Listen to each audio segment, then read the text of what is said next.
문제가 많았던 고린도 교회에 바울 사도께서 진리의 말씀과 그리고 윤리의 말씀을 전해 주었습니다. 그리고 이제 편지 말미에는 우리 성도들이 구체적인 삶의 현장 속에서 어떻게 하나님의 사랑과 덕을 실천하고 살 수 있는지 몸소 그 자세를 보여 주었습니다. 우선 예루살렘 교회를 돕기 위한 헌금에 동참하라고 부탁을 했습니다. 고린도전서 16장 1절에 성도를 위하는 연보에 관하여는 내가 갈라디아 교회들에게 명령한 것 같이 너희도 그렇게 하라. 성도를 위한다는 것은요, 특별히 그 주석가들에 의하면 예루살렘 교회가 어렵기 때문에 그 모교회를 돕는 헌금에 적극 참여하라, 그런 얘기라는 것이죠. 갈라디아 교회에게 명령한 것 같이 그렇게 하라고 말씀하셨는데, 갈라디아 교회, 그 예루살렘 교회를 도우라, 이런 구체적으로 교회를 명시하는 내용은 없습니다만은, 그러나 그 좀 우리가 암시를 받을 수 있는, 추측할 수 있는 그런 내용이 갈라디아서 6장 10절에 있습니다. 그러므로 우리는 기회 있는 대로 모든 이에게 착한 일을 하되 더욱 믿음의 가정들에게 할지니라. 모든 이들에게 착한 일을 해야 되는데 그 가운데서 특별히 더욱 더 하라는 거죠. 믿음의 가정들에게.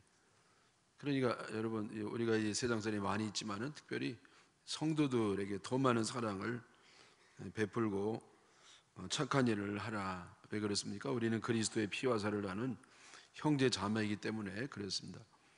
더군다나 지금 복음을 전해준 그 모교회, 예루살렘 교회가 지금 어렵다는데 지교회들이 가만히 있을 수는 없죠. 그래서 도와줘야 너무나 당연한 겁니다. 여러분, 예루살렘 교회에 대해서 우리가 잘 모릅니다만은, 그러나 대략적으로는 추측할 수가 있겠습니다. 온 세상의 교회 가운데 모교회가 되고요. 그리고 그 교회는 사도들이 다 집 앞에서 이렇게 예배를 드리고 하나님 섬기고 있고 그렇습니다. 우리가 생각하기에 이 교회는 뭐 이렇게 수십 명 되는 가정 중심의 교회처럼 생각할 수 있는데 그게 아니고 이 교회는 대교회였습니다. 하루에 3,000명이 제자가 될 정도로. 여러분, 대교회 반대하는 분들은 이거는 알아야 될 겁니다.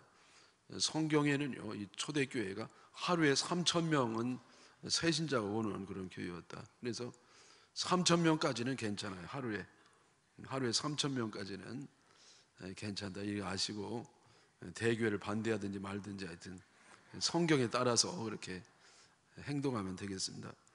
그러면 여러분, 이렇게 큰 교회는요 재정도 좀 많고 그럴 것 같은데 어떻게 이렇게 도와줘야 되는지, 그게 저희들에게는 좀 이상한 생각이 듭니다. 주석가들은요 이 세 가지의 문제점이 있었다고 그래요. 하나는 뭐냐면은 예루살렘 교회가 아주 가난한 사람이 많았다는 겁니다. 이거는 비단 예루살렘 교회뿐만 아니라 초기에 교회가 형성될 때 맨 처음에는 이렇게 좀 기득권보다는 그렇지 못한 사람들, 또 가난한 사람들, 이런 사람들이 맨 처음에 오다가 점점 이제는 교회가 더 강해지고 부한 사람도 오고 배운 사람도 오고 그렇게 되면서 교회의 더 규모를 넓혀간다, 그런 얘기죠. 그래서 특별히 가난한 사람이 많았다고 하고, 두 번째는 흉년이 오랫동안 들어가지고요 기근이 막 심했다는 겁니다. 예루살렘 교회도 이걸 피해갈 수가 없었죠. 세 번째, 이거는 정말 중요한 이유가 되겠는데 아주 집중적인 핍박이 있었기 때문에 경제적으로 참 이 예루살렘 교회가 어려웠다는 겁니다. 제가 말씀드린 것처럼 예루살렘 교회는 사도들이 모여 있고요, 그리고 이 로마 정부로부터 타켓이 되고 있어가지고 아주 집중적인 집요한 박해를 받았기 때문에 이들이 정신적으로, 육체적으로, 영적으로, 경제적으로 얼마나 다운이 되고 피폐하게 됐는지 상상을 초월하는 그런 어려움이 이들에게 있었습니다. 그래서 이들을 돕는다는 것은 하나님이 기뻐하는 뜻이고 또 사랑을 실천하는 것이고 나아가서는 하나님 복을 받는 그런 길도 되는 것이었습니다. 나 먹고 살기도 어려운데 어떻게 돕냐. 여러분, 요즘처럼 우리가 경제적으로 위축이 되고 장기간에 걸쳐서 불황을 겪고 있습니다만은, 그래서 이 돕는다는 것이 참 말은 쉬운데 행동은 쉽지 않습니다. 근데 여러분, 만약에 이제 내가 풍족해지고 완벽하게 채워진 다음에 잉여 남는 걸 가지고 남을 돕는다고 그러면 도울 사람 아무도 없을 겁니다. 여러분, 아무리 큰 부자라 하더라도요, 항상 쫓기는 겁니다. 항상 쓸 때는 많고요, 예? 수입이 언제든지 쓸 것보다는 적고, 그게 우리의 삶이거든요. 그래서 내가 채워진다고 해서 남에게 베풀 수 있다는 것은요, 그건 안 됩니다. 부족함에도 불구하고 사랑하는 마음으로 내가 쓸 것을 좀 아끼고 절약하고 그러면서 나눠줘야 나눠줄 수가 있지요. 내가 손해를 보지 않고는 절대 행할 수 없는 게 사랑입니다. 여러분, 남을 돕는 거 쉽게 생각할 수가 없지 않아요? 뭐 이게 특별히 남보다 더 남아가지고 뭐 돈이 이게 쌓여가지고 밑에 있는 돈이 숨을 못 쉬어가지고 그거 빼가지고 나눠준 사람 아무도 없습니다. 예, 다 나름대로 어렵고 힘드는데도 자기가 이렇게 아끼고 자기가 좀 손해보고 덜 먹고 덜 쓰면서 이게 도와주는 겁니다. 예. 그래서 하나님은 이런 사람들의 사랑을 알기 때문에 그들에게 갚아준다는 겁니다. 잠언 19장 17절에 가난한 자를 불쌍히 여기는 것은 여호와께 꾸어 드리는 것이니 그의 선행을 그에게 갚아 주시리라. 가난한 자에게 뭐 이렇게 주면은요, 그 사람이 도로 갚을 수가 없어요. 오랜 시절 지나가지고 나중엔 몰라도 어떻게 이걸 도로 갚을 수 있겠어요? 근데 하나님이 대신 갚아준다는 것이, 여호와께 꾸어드리는 것이니 주님께서 대신 갚아주시라. 하나님이요 째째하게만 조금 갚아주지 아니하고 우리 풍성하신 하나님께서, 아들도 아낌없이 주신 하나님께서 그에게 풍성하게 베풀어 주실 줄 믿습니다. 제가 어렸을 때는요, 하여튼 미국의 그 구호물자를 많이 먹고 쓰고 그러면서 자랐습니다. 그래서요, 제가 초등학교 옛날엔 국민학교를 했죠. 저학년 때는 2교시 끝난 다음에 꼭 우유를 이렇게 간식으로 먹었어요. 또 이 고학년이 되면서는요, 강냉이죽, 이 강냉이죽을 또 2교시 끝나면은 다 이제 학급마다 이렇게 큰 드라마통에다가 갖다가 이렇게 이걸 먹고 그랬습니다. 지금도요, 강냉이죽 하면은요, 아유, 이게 질려가지고 보기도 싫을 정도로 그렇게 그 간식을 얻어 먹었고요. 공책도 그 미제 꾸물자, 또 크레용도, 크레파스도, 연필도 다 미제 구어물자를 썼습니다. 성탄절에 다가오면 기쁘다 고물자 오셨네, 만백성 맞으라, 우리가 그런 복음성가를 부르면서 이렇게 미국의 도움을 받았습니다. 여러분, 제가 무슨 미국 사람에게 고맙게 여기라 그런 얘기를 하려는 게 아니고, 물론 이제 그런 게 있죠.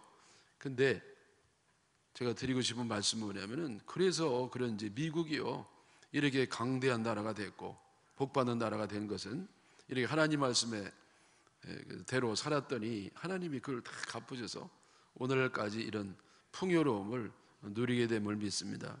여러분, 우리도 마찬가지. 우리도 좀 어렵고 힘들지만은, 그러나 콩밭 쪽도 나눠 먹는 정신으로 이렇게 가난한 사람을 도울 때 주님께서 반드시, 하나님의 약속이니까 큰 복을 주실 줄 믿습니다. 바울 사도가 고린도 교인들에게 헌금을 부탁할 때는요, 바울이 갈 때까지 기다리고 있다가 그때 한꺼번에 하지 말고 정기적으로, 규칙적으로 그렇게 미리 하도록 권면을 했습니다.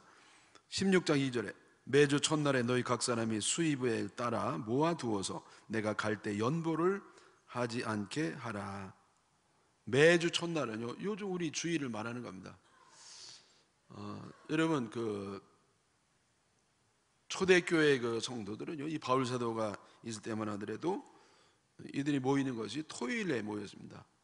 유대인들, 유대교인들의 영향 때문에 토요일 날 모이다가 점차적으로 예수님 부활하신 날에 저들이 공식적인 예배 모임으로 모였습니다. 그게 오랜 동안 병행이 됐어요.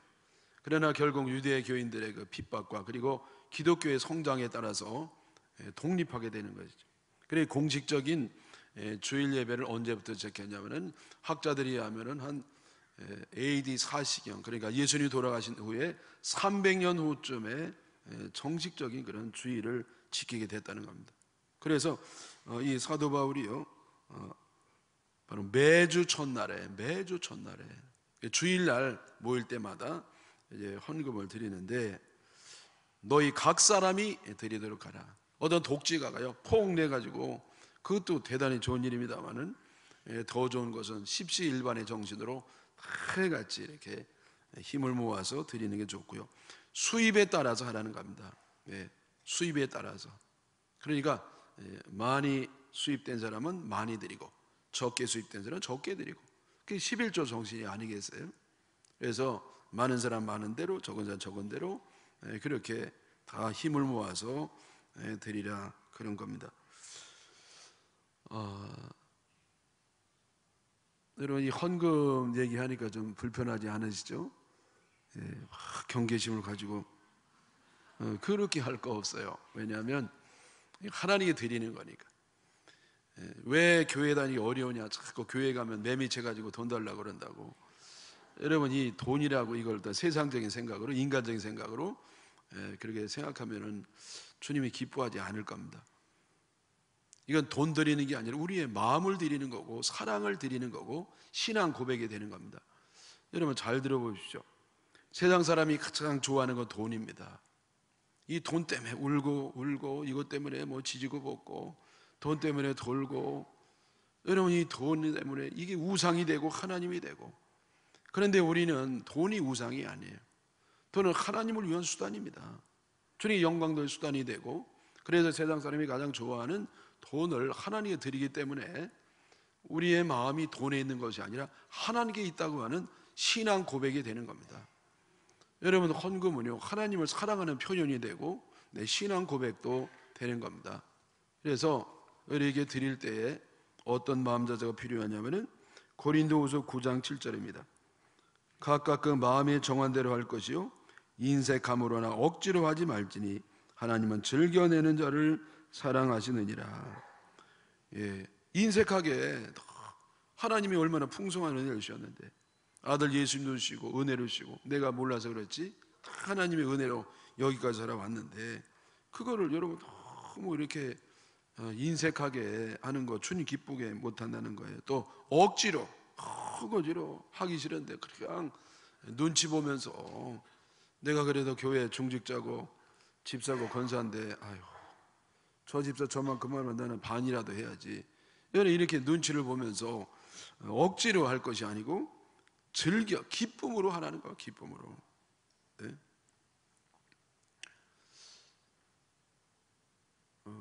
여러분, 어디 생선을 들어와서 먹는데요, 너무 맛있는 거 있죠.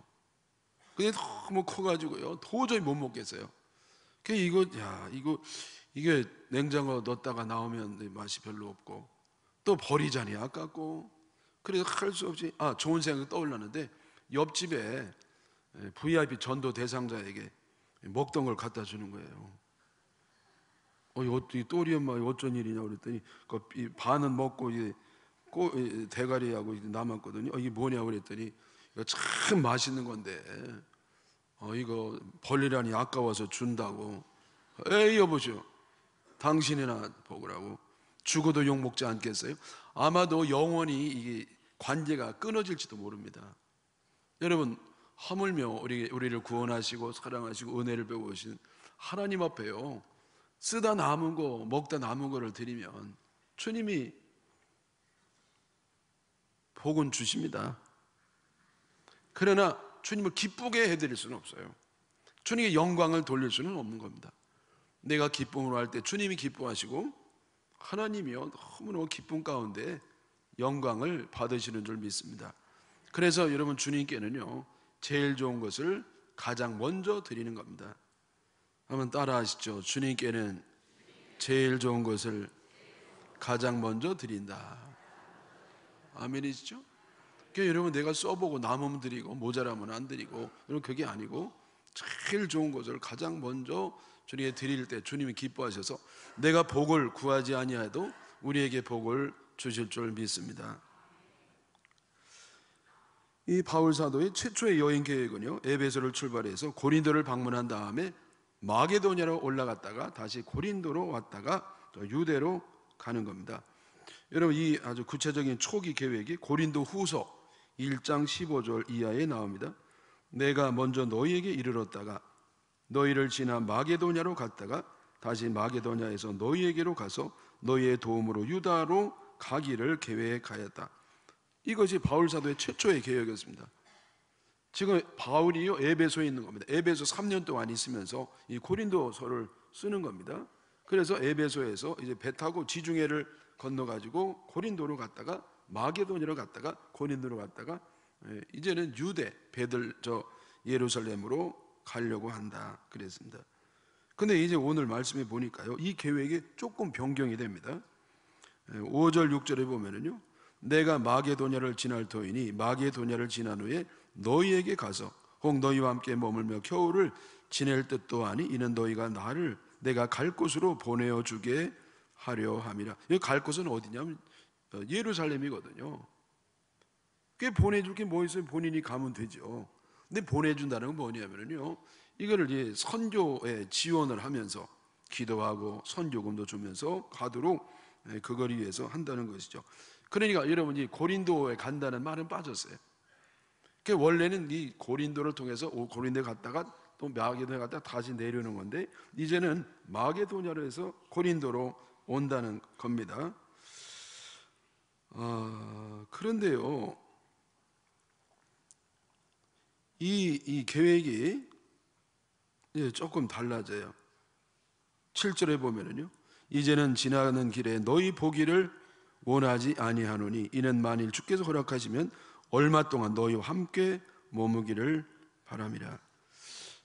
이제는 너희들 이제 보기를 원치 않는다. 이거는요, 아니 너희들 보기도 싫어, 그게 아니고요, 아마 못 볼게 될 가능성이 있을 것 같다.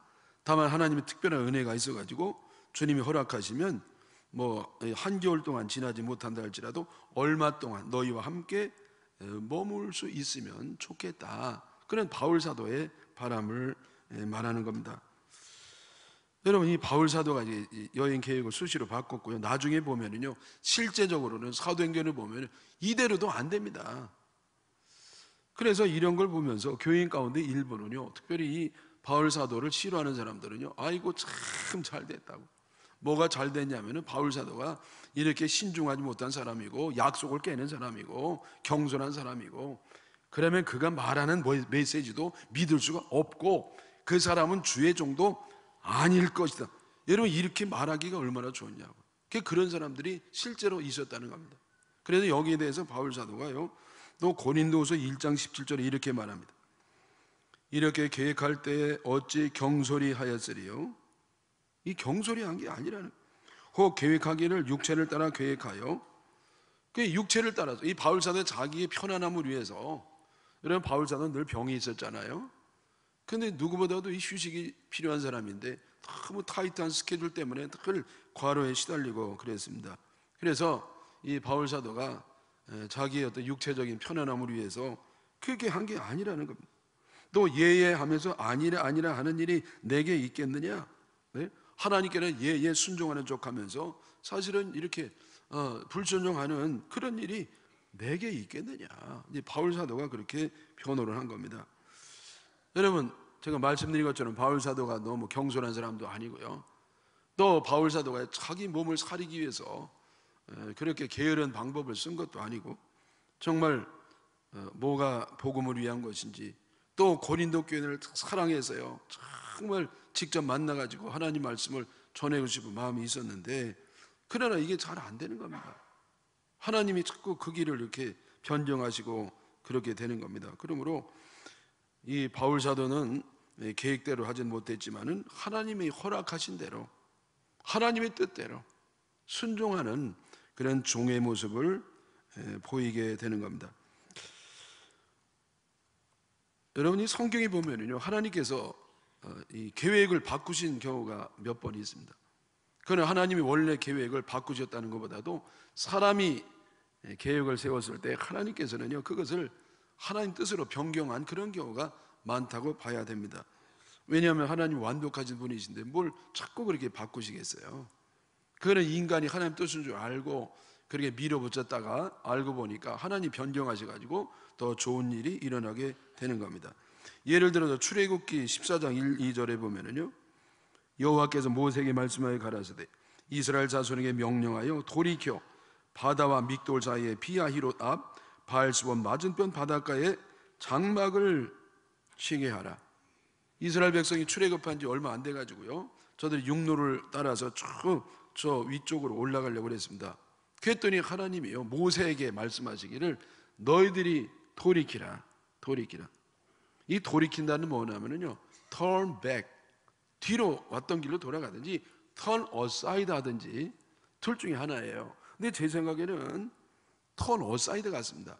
왔던 길로 돌아갔다기보다는 이 옆으로 왼쪽으로 이렇게 바닷가 쪽으로 간 것으로 보입니다. 왜 그렇게 추측하냐면요, 왔던 길에 바다는 없어요. 그리고 이 옆으로 가니까 거기에 이제 지중해와 연결된 홍해가 거기 있고 그 앞에 그 장막을, 바닷가에 장막을 치라는 겁니다. 여러분, 그대로 모가면 더 빠르죠, 더 편안하죠, 홍해도 없죠. 그래서 여러분 그 길로 가야 맞는 겁니다. 근데 왜 하나님이요, 모세에게 말씀하시기를 이 옆으로 돌아가지고 홍해 바닷가 앞에 거기에 텐트를 치고 머물러 있으라는 겁니다. 여러분, 이건 도대체 무슨 시츄에이션이죠? 아니 그냥 올라가면 빨리 좋잖아요. 근데 이게 모세의 뜻도 아니고 하나님이 직접 모세에게 명령하기를 옆으로 가가지고 그 앞에 홍해 앞에 장막을 치라는 겁니다. 여러분, 제가 만약 모세의 참모 같으면요, 모세에게 막 뭐라 그랬을 겁니다. 아니 이게 도대체 뭐 하는 거냐 지금? 에? 아니 왜 이리 가냐 말이야. 그 홍해 앞에서 어떨 거냐 말이야. 지금 뒤에서 이 쳐들어오면 어떻게 할 것이고 앞으로 어떻게 갈 거야. 배가 있어? 다리가 있어? 헤엄칠 수 있어? 여러분 어떻게 가냐 말이에요. 이거 얼마나 위험한 일인데 왜 여기로 오느냐, 제 그랬을 거예요. 근데 여러분, 이게 인간적인 생각이고 하나님 뜻은 더 다른 데 있습니다. 하나님 뜻이 뭐였습니까? 그게 뭐냐면 세 가지가 있다고 보여지는데, 하나는 하나님께서요 애굽과 그 군대를 처벌하시는 겁니다. 그 완악한 왕, 그리고 이스라엘 백성을 괴롭혔던 왕, 하나님 10가지 재앙을 내린다 하더라도 순종하지 아니하고 그렇게 버텼던 그 바로 왕과 그 세력들을요, 이 홍해에서 완전히 하나님이 그들을 벌을 주시는 겁니다. 예? 그 다음에 두 번째는요, 홍해가 갈라짐으로 해서 온 천하의 진정한 하나님은 오직 여호와 하나님밖에 없다는 것을 보여주시려는 겁니다. 또 하나는요, 여러분, 이스라엘 백성들이 홍해 앞에 그 죽을 고비를 넘기면서 앞으로 갈 수도 없고 뒤로 갈 수도 없고 진퇴양난 송수무책일 때 간절히 하나님께 기도하고 하나님께 철저히 매달리고 그러면서 이들이 믿음이 성장하게 된 겁니다. 하나님 이들의 믿음의 성장을 거기서 이렇게 성장의 훈련을 하신 겁니다. 결과적으로 잘 됐잖아요. 네? 그래서 여러분, 우리 인간의 짧은 생각으로 하나님 뜻을 판단하면 안 됩니다. 때로는 내 생각대로 안 돼서도요, 결과적으로 보면 하나님의 더 크신, 내가 상상도 못했던 엄청난 뜻이 이루어진 줄 믿고 감사하시기를 바랍니다. 옛날에 제가 저 교회에 있을 때 교회를 지내는데 너무 땅 짓고 헤엄치기처럼요, 너무 쉬운 방법으로 교회가 이루어질 뻔했습니다. 왜냐하면 이 업자에게 이 교회를요, 옛날 교회를 넘기는 겁니다. 그리고 이 양반이 그냥 다 공사해 주기로 했어요. 계약이 그랬습니다. 그리고 공사가 끝나면 그때부터 매년마다 2억 정도씩 한 10년에 걸쳐서 그렇게 갚는 방법이었습니다. 여러분, 얼마나 쉽습니까? 우리 교회는 여기 옛날 건물 그대로 있잖아요. 우리는 막 하면서 막 그렇게 어렵게 가고 그랬는데, 이 옛날 교회는 너무 이게 쉽게 되는 겁니다. 근데 그냥 부도가 난 거 아닙니까? 네? 여러분, 우리에게 이 부도가 날 수가 없는 건데, 그거를 맡은 업자가요, 저 지리산에 뭔가 콘도를 짓다가 거기 넘어지면서 거기 우리 돈을 다 집어넣어가지고 도미노 현상처럼 거기 넘어지니까 우리도 따라서 넘어지게 된 겁니다. 여러분, 저 이해가 안 갔어요. 왜 하나님께 그렇게 기도하고 하나님께 맡기고 했는데 우리에게 이런 어려움을 주는가? 내 나중에 지나고 보니까 우리 하나님은요, 그걸 통해서 우리에게 마음의 성전을 짓도록, 여러분, 이 우리가 건물의 성전도 중요합니다만은 더 중요한 것은 그 속에서 신앙생활할 사람들의 마음의 성전이 지어져야 됩니다. 마음의 성전이 지어진다는 건 뭐냐면은 바로 하나님의 제자가 되어야 된다는 것이죠. 네. 여러분, 옛날에 그 여전했던 그 부족하고 모자란 모습으로 이 성전만 멋지게 새로워지고 사람은 새로워지지 않으면 의미가 없습니다. 마음의 성전을 짓도록, 주님을 닮아가도록, 더 큰 믿음을 쌓도록. 예? 그래서 우리가 그런 어려움을 통해서 기도하게 되고 하나님께 매달리게 되고, 그래서 우리도 모르는 사이에 믿음이 많이 자랐습니다. 그리고 더 순수해지고요, 더 강해지고요, 더 성숙해지고, 더 지혜로워지고요. 그러면서 여러분, 오히려 이 부도난 것이요, 훨씬 더 좋은 결과를 가져오게 된 겁니다. 여러분, 그래서 내 뜻대로 되는 것보다도 주님의 뜻대로 되는 것 훨씬 더 좋은 줄 믿으시기를 바랍니다. 바울 사도도요, 초기에 전도할 때 원래는 아시아로, 우리 동양으로 올라가 그랬습니다. 그때 왔어야 되는 건데, 그래야 우리가 선진국이 되지 않겠습니까? 근데 하나님이 막으셔가지고요, 저 유럽 쪽으로 가게 한 겁니다. 서양으로. 거기에 이제 사도행전 16장 6, 7절에 나옵니다.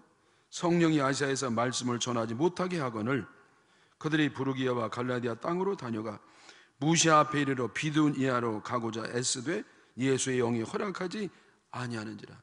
바울 사도가요, 2번씩이나 간절히 이 동양으로 오려고 했습니다만은 하나님의 영, 성령이 허락하지 아니해서 결국은요, 바울 사도가 저 유럽 쪽으로, 저 서양 쪽으로 가게 됩니다. 바울 사도가 고민하고 있을 때 밤중에 환상 가운데 마게도냐 사람이 나타났어요. 그러면서 너무나 생생하게 건너와서 우리를 도우라, 건너와서 우리를 도우라. 바울 사도는 그 환상을 하나님 뜻으로 굳게 믿고 이제는 그 마게도냐 쪽으로 갑니다. 마게도냐의 첫 성이 뭐냐면 빌립보 성입니다. 바울 사도가 빌립보 성에서 어떤 일이 일어났죠? 감옥에 갇혀가지고요, 매를 철철 맞고 맞아 죽을 뻔했습니다. 감옥의 창고에 채워가지고 감옥에 그렇게 갇혀 있는 겁니다. 여러분, 하나님이요, 이 바울 사도가 저 동양으로 가려고 그러면 내버려 두시지, 그 뭘 못 가게 해가지고 서양으로 가게 해가지고, 그러면 좋은 일이 일어나야 될 거 아닙니까? 근데 좋은 일이 아니라 감옥에 갇혀가지고 맞아 죽을 뻔하죠. 이제는 갇혀가지고 전도도 못하게 됐죠. 도대체 이게 무슨 뜻이냐 말이죠. 네? 여러분, 그때 하나님께서요 역사하셔가지고 이 옥문이 열리는 겁니다. 그러니 간수가요 벌벌 떨면서 자살하려고 그러지. 그래서 이 사도 바울이 저들에게 복음을 전함으로 온 가정이 구원을 받습니다. 하나님은요 그 간수의 가정을 구원할 뜻이 있었어요. 그리고 루디아라고 하는 신실한 그 여자 유대교인을 만나가지고 그 양반도 예수를 믿고 또 그를 통해서 점점 이 마게도냐 성, 그리고 유럽에 복음이 전파가 되는 겁니다. 여러분, 그때 만약에 동양에 왔으면요 이게 제대로 안 됐습니다. 왜 서양으로 굳이 갔느냐? 그때는요 로마에 의해서 통일이 이루어진 겁니다. 국가가 통일이 됐죠. 도로가 통일이 되죠. 로마가 통치하기 위해서 군사 이동할 목적으로 만들었기를 바울 사도가 거기를 다니면서 복음을 전한, 또 언어가 통일이 됐습니다. 헬라어로 다 통일돼 가지고요 막 다니게 되는 겁니다. 여러분, 우리가 맞아요, 주님이 맞아요? 우리 생각은 그때 우리 동양으로 왔어야 된 것 같은데, 그래 주님의 뜻이 맞는 줄 믿습니다. 그리고 이제 우리에게까지 왔지 않습니까? 왔으면 된 거지. 네? 바울 사도가 이 고린도 교회를 특별히 사랑해서 그렇게 가려고 애를 썼지만은 하나님이 그 길을 이제 허락하지 않는 겁니다. 풍랑이 막 일어나, 아니면 이 바울 사도가 이 병 때문에 할 수 없이 가지를 못한다든지, 특별히 대적자들이 나타나 가지고요 바울 사도를 정말 죽이려고 애를 쓰기 때문에 하나님이 이 바울 사도를 돕지 않았는가, 그런 추측을 해보는 겁니다. 어찌됐든 여러분, 우리 인간의 뜻이 하나님 뜻에 변경이 될 때 불평하거나 불만하지 마시고 이상하게 생각하지 마시고 하나님 앞에 감사하시기를 축원합니다. 한번 따라 하시죠. 내 뜻대로 안 되면 더 잘 되는 것이다. 왜 그렇습니까? 하나님 뜻이 이루어지는 것이니까. 하나님 뜻이 이루어지는 것이니까. 네? 저도요, 이 군회를 제대하고요, 군에 남아서 우리 민간인으로서 군의 목사가 돼가지고 이 군인들을 잘 전도도 하고, 그리고 이 민간에서도 또 밖에서 주일날은 교회를 섬기고, 그렇게 이 두 가지를 할 예정이었습니다. 그때 얘기가 다 됐어요. 그래서 그 사령부에도 다 얘기하고 다 됐는데요, 제가 이 미군 부대를 이제 그렇게 들어갈 모든 게 다 돼 있었습니다. 윗사람들이 저를 귀엽게 봐가지고요, 제 속은 잘 모르고 겉만 보고 이렇게 귀엽게 해서 이렇게 했거든요. 근데 신기하게도요, 내가 들어가기 보름 전인가 동결이 됐어요. 동결이 뭐냐면 외부 사람을 받지를 못한다는 겁니다. 그래서 제가 들어가지를 못했습니다. 그리고 이제 시골로 가다가 부목 생활하는데, 부목 생활 끝난 다음에 담임 목사님이 은퇴하시기 때문에 이제는 저는요, 거기를 새로운 분을 모셔오는 그 장소로 가기로 돼 있어요. 그래서 미국 달라스에서 목회를 잘하신 분이 그 교회로 오게 되고, 저는 거기로 가도록 다 이제 기획위원회도 결정되고, 또 이게 서로 선도 보고 다 끝났습니다. 미국 가게 됐어요. 근데 못 가는 겁니다. 왜냐하면 목사님이요, 왜 다 오기로 약속해놓고 못 오냐면은 딸 셋이 있는데 딸이 반대해서 못 온다는 겁니다. 저는 그게 이해가 안 되더라고요. 여러분, 우리 같으면 이 어디 까불이 가만히 이러면 끝나잖아요. 근데 여러분, 여기 이 목사님은요, 목사님 잘못 아니겠죠. 이 미국의 문화가 아니겠습니까? 네?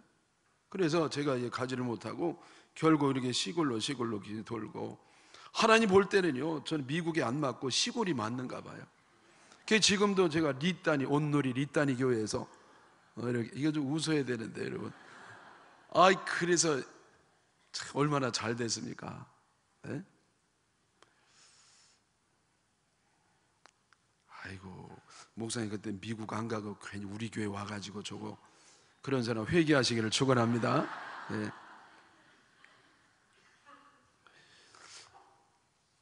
여러분, 제가 좀 오래됐습니다.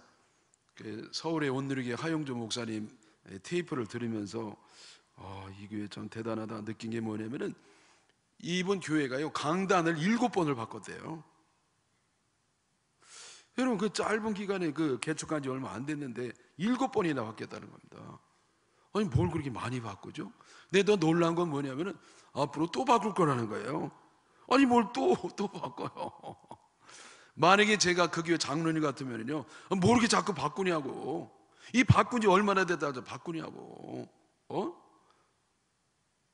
아니, 자꾸 바꾸면 목사님도 바뀔 수 있다고 막 제가 그렇게 얘기를 할 수 있을 겁니다. 근데 교인들이 아멘 하는 겁니다. 예. 여러분, 우리 강단 바꿔도 여러분 아멘 하시길 축원합니다. 예? 10번 바꿔도 아멘 하고요, 12번 바꿔도 아멘 하고. 왜? 하나님께는요, 순종밖에 없는 겁니다. 고린도서 1장 18절에 하나님은 미쁘시니라 우리가 너희에게 한 말은 예하고 아니라함이 없느니라.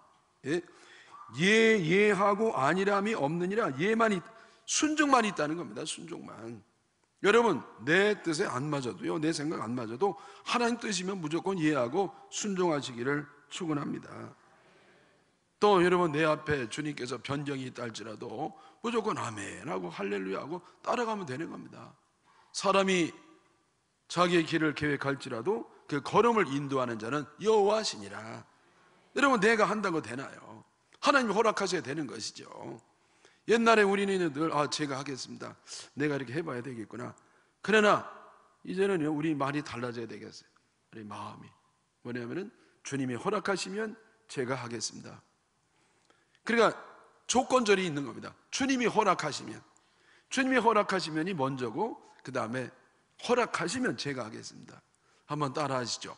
주께서 허락하시면 제가 하겠습니다.